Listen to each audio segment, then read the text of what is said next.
Alhamdulillah, aku masih hidup. Dapat melihat sana, melihat sini. Kawan-kawan seiman pun ada. Assalamualaikum warahmatullahi wabarakatuh.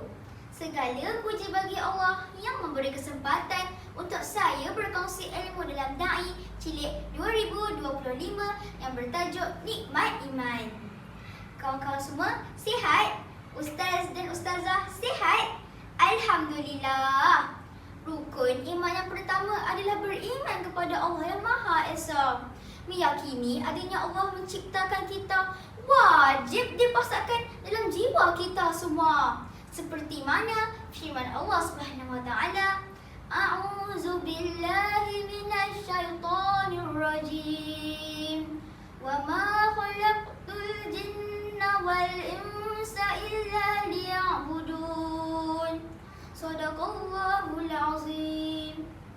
Maksudnya, dan aku tidak menjadikan jin dan manusia melainkan supaya mereka menyembahku. Surah Az-Zariyat ayat 56. Iya, ayat ini jelas menunjukkan kita wajib menyembah Allah.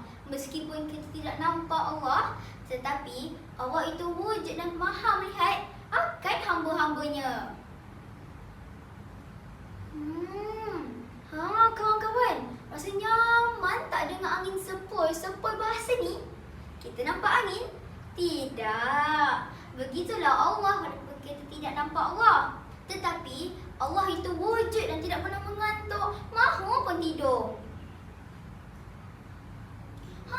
Lihat sana tu, ada dah muak. Ish. Kita hendaklah takut kepada Allah dengan melaksanakan suruhannya dan tinggalkan larangannya.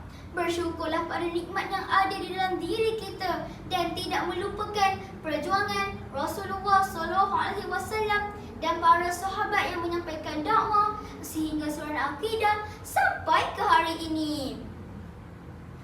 Demi iman yang utuh, harta ditinggalkan, meski dihina, diseksa, tetap teguh mempertahankan kalimah tauhid. Kawan-kawan, siapa wanita pertama mati syahid?